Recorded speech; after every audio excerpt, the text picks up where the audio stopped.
વડોદરાની Gotri GMERS medical હોસ્પિટલની ઘોર બેદરકારી સામે આવી। ચેક કર્યા વગર લોહી ચઢાવાતા પરિણીતાની તબિયત લથડી। પરિણીતા નેહાબેન રાજને તાત્કાલિક આઈસીયુમાં ખસેડવામાં આવ્યા। લાંબી સારવાર બાદ હાલ નેહાબેન રાજની તબિયત સુધારા પર। નર્સે ચેકિંગ વગર જ બાજુના દર્દીનું બ્લડ ચઢાવ્યાનો આક્ષેપ। સ્ટાફની બેદરકારીને પગલે પરિવારજનોમાં ભારે રોષ। તો ભૂલ કરનાર સ્ટાફ નર્સની સામે તપાસ કમિટી રચવામાં આવી। કમિટીના રિપોર્ટ પછી બેદરકાર નર્સની સામે કાર્યવાહી થશે। સરકારી હોસ્પિટલમાં દર્દીના જીવ સાથે ચેડા ક્યાં સુધી સૌથી મોટો સવાલ। લોહીનો જે બોટલ અમારા બાજુવાળાને ચડાવવાનો હતો એ લોહીનો બોટલ મારી વાઈફને ચડાવી દીધો। આયા જોડે કંઈ નામ નહીં પૂછ્યું, કંઈ નહીં, અને આવીને ડાયરેક્ટ બોટલ ચડાવી દીધો। અને પછી મારા મામા છે એ અંદર ગયા તો એ કીધું કે અમારા લોહીનો બોટલ તો જો આવ્યો નહીં તો તમે ચડાવ્યો કોનો? તો પછી પેલા સિસ્ટર આવ્યા ને પછી એમને બોટલ છૂટો પાડી દીધો। પછી એના પછી તકલીફ વધી ગઈ, બીપી લો થઈ ગયું ને શરીર ધ્રુજવા લાગ્યું। પછી એમને ડાયરેક્ટ આઈસીયુમાં લાવ્યા। મિસ્ટેક છે, સ્વીકારીએ છે જે સિસ્ટરે અને જેનાથી આ મિસ્ટેક થઈ છે એના અગેન્સ્ટમાં અત્યારે એક ઇન્ક્વાયરી કમિટી બેસાડી છે। એનો અભિપ્રાય લેવામાં આવશે અને જે પણ યોગ્ય કાર્યવાહી આખી કમિટી વિચારે એ પ્રમાણે એના અગેન્સ્ટમાં ડિસિપ્લિનરી એક્શન સ્ટ્રિક્ટ લેવામાં આવશે।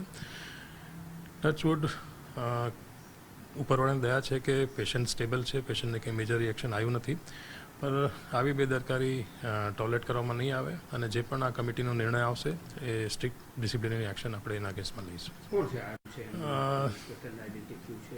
નર્સને અત્યારે બોલાઈ છે, કમિટી આગળ એને રજૂઆત કરવાની છે અને એનો અભિપ્રાય લેવાનો છે અને અભિપ્રાય લીધા પછી જે પણ કમિટી ડિસાઇડ કરશે આપણે એક્શન લઈને સ્ટ્રિક્ટ ડિસિપ્લિનરી એક્શન અને ઉપર આપણા જે સીઓ ઓફિસ છે ત્યાં એને જાણ કરી દેવામાં આવશે।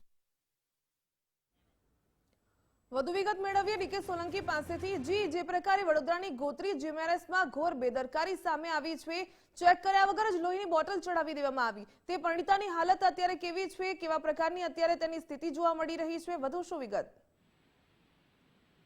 વાત કરીએ તો વડોદરાની ગોત્રી મેડિકલ હોસ્પિટલની ઘોર બેદરકારી જે સામે આવી છે। 15 દિવસ પહેલા લગ્ન થયેલા નેહાબેન રાજને અન્ય દર્દીનું લોહી ચડાવી દેતા પરિવારજનો આક્રોશમાં આવ્યા છે। ત્યારે આકલાવના નેહાબેન છે તે અશક્તિના કારણે હોસ્પિટલમાં એડમિટ થયા છે। ત્યારે આ નેહાબેનને બાજુવાળા દર્દીનું બ્લડ ચડાવી દેવામાં આવ્યું છે। ત્યારે નેહાબેનનું પરિવાર છે તે લોહીની વ્યવસ્થા કરવા માટે બહાર ગયું હતું ત્યારે આ ઘટના બની છે। ત્યારે નેહાબેનને તાત્કાલિક આઈસીયુમાં દાખલ કરી દેવામાં આવ્યા છે।